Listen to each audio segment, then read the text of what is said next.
Absolutely. We're going to dig right in here and talk about retail experiences. Why don't you introduce yourself and give a little bit of background for the people that didn't see your presentation this morning? Sure, I'm David Rogers. I teach digital marketing to executives at Columbia Business School.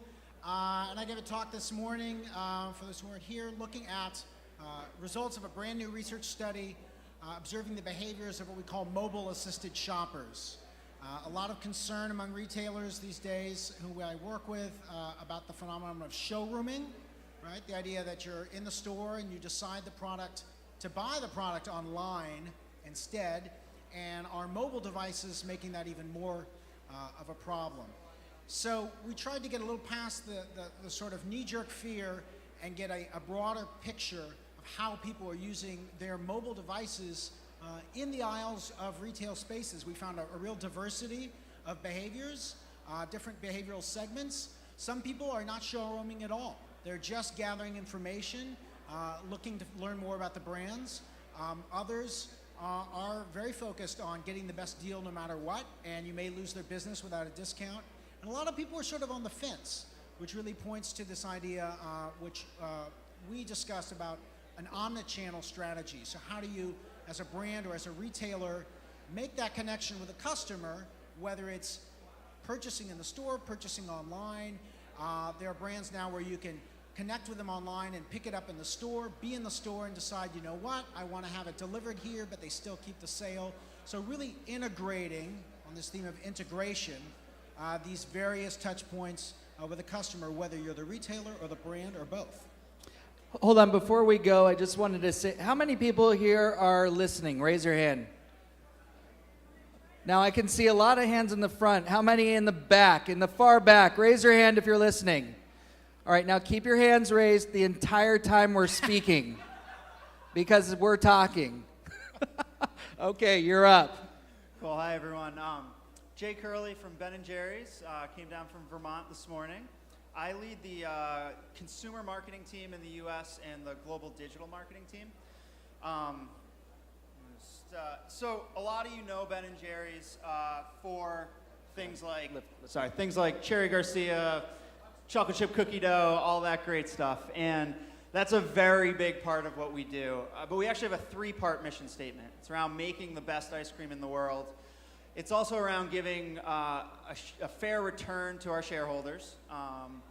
And we have a social mission that's really about using the power of our business to create positive change in the world.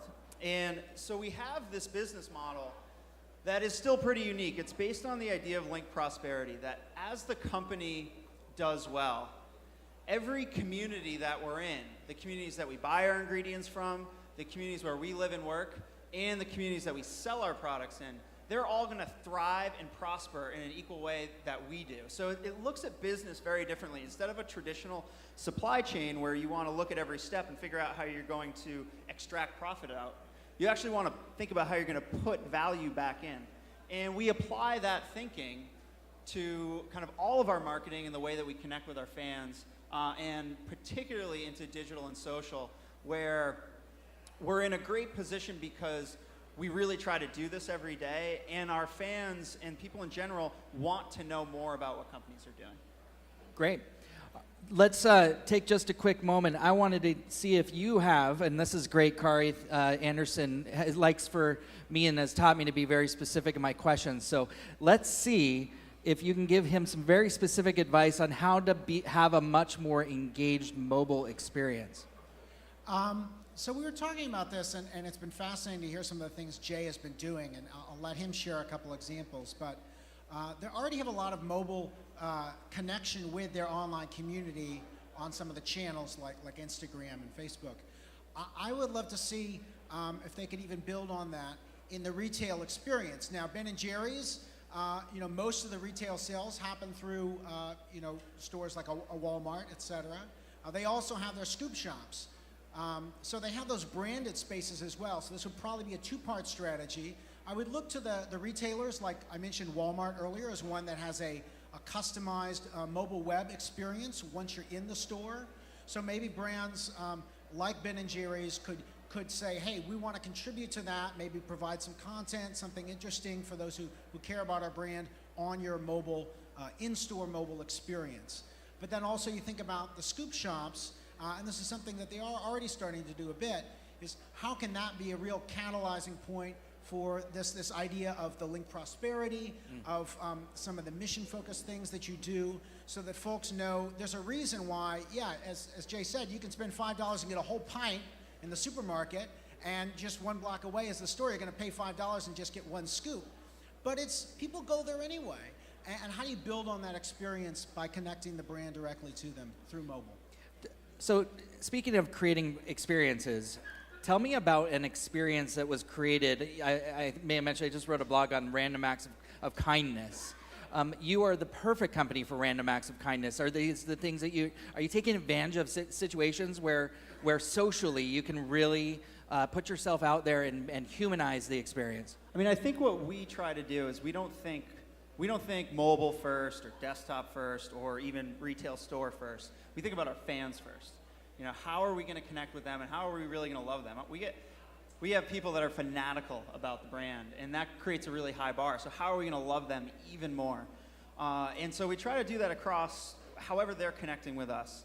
Sometimes I was telling an example earlier about a fan way up in Whitehorse, Yukon, who tweeted us at the Ben & Jerry's. So this is remote northern Canada. This is right? like tundra and yeah, it's up bobsleds. There. It's up there. So we were gonna. What happened was the store that carried Ben & Jerry's there stopped carrying it, and they were gonna drive to Alaska to get it. And we quickly, looked. It's like 1,000 miles. So we were gonna get a fleet of dog sleds, and we were gonna get up there and get some Ben & Jerry's for her. But really, all it took was connecting with the distributor, finding out when the next delivery was coming. That was only a few days away, and we had the retailer put aside some pints for her, and we tweeted her and we said, "Go into the Shopper Drug Mart on Friday. The Ben & Jerry's is back. We put some aside for you." And total simple thing, but it created so much love from her and from a lot of her friends on Twitter that it's those kind of moments when we apply that thinking to a broader community. Again, we don't necessarily think mobile. We think, okay, here's a community of people that are connecting with us and showing us a lot of love. We did a program this is great. last fall into winter called Capture Euphoria that was exclusively on Instagram. So clearly it's mobile first. But what we did was we asked our fans, share your euphoric moments with us, and we thought, okay, what does this community value? Well, the Instagram community certainly at the time really valued beautiful photography, and then the users wanted to be recognized for that amazing photography. So what we did is we created actual ads right in their communities. So, in the ads you can see here, there's no ice cream in it. It was these people's euphoric moments that we were helping to share in their local communities. And often we would bring kind of the local scoop shop out to help sample when something hit. It was a great way to kind of love our fans, obviously be mobile, but be local at the same time, hyper local. In one instance I was saying earlier, we actually we made coasters that went in the bar that the woman who took the photo frequented. So it was a really fun way to connect with our fans and try to love them in the same way that they're showing us love. Speaking of connection, mobily speaking, how do you connect with people on a small device? Is it a connection device? I mean, I know it's a phone. Ted Rubin always says it's the larger word in iPhone is phone. How do you connect? How do you build a community on mobile?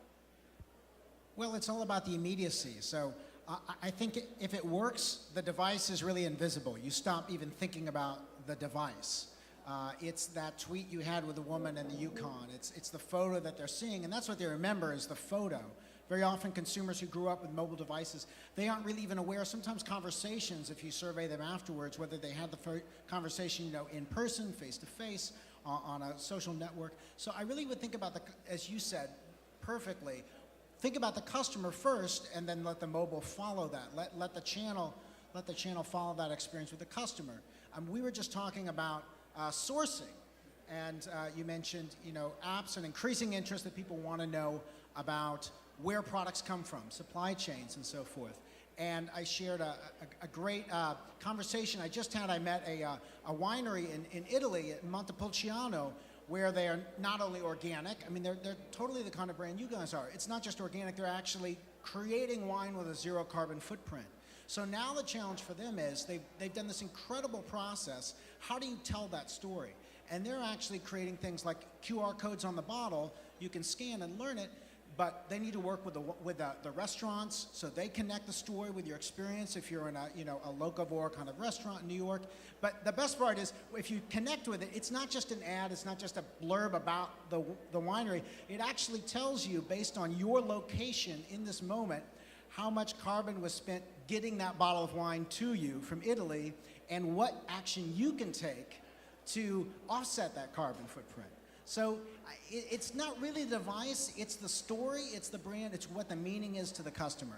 I think we know that our fans and customers in general are demanding that level of transparency more and more. That's what social has really started to teach us all, is that if I have a question about a product, I can ask. I can ask the brand. I'll just tweet them, I'll just post on their Facebook wall, and if they don't answer, that's a real problem. And so, first you need to get your supply chain in order, but next is that next level storytelling like that winery is doing.